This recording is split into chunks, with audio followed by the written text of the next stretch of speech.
You know what's great is the Wild Child.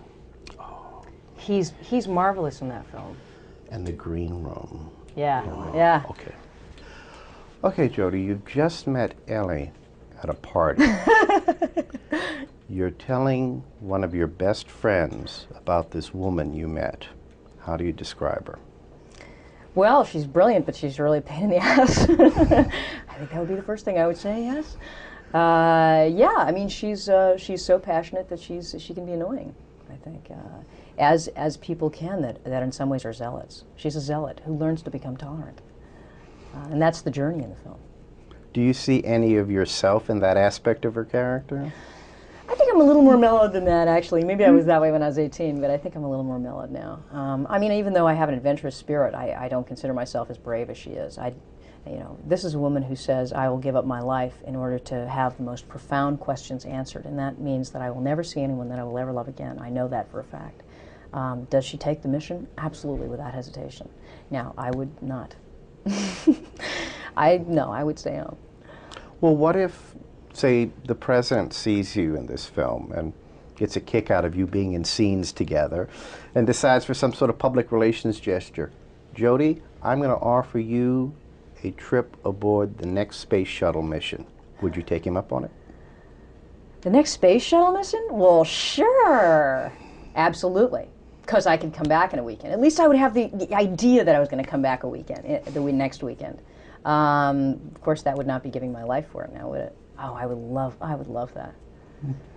Now, making this movie, the experience of being part of this, has this caused you to reassess or change your attitudes about a supreme being or life on other planets? No, but I think it focused what I already felt and gave me some new vocabulary words to speak about that with. I'm very much in the same boat as Ellie Arroway. I think that I've always believed that there ultimately will be scientific answers for all the great mysteries of our universe. We just don't have that science, and we may never have it. We may never understand that. But that doesn't make it any less mystical, and it doesn't make it any less beautiful. That science and the questions of science are as wondrous as anything any theologian has ever come up with. Can you think of anything that you're as obsessed about as Ellie is obsessed about making this journey? No. My dog, perhaps. That would be the one, immoderate obsession that I have. You don't feel that you're obsessed with being an artist? No, I'm not. I do feel that I am instinctually and completely an artist. I recognize that very often when I'm at my computer thinking that I'm a businessman. I wake up and go, that's not what I do. I'm an artist. I know that that's part of who I've always been, but I don't believe it's an obsession of mine now. Final question.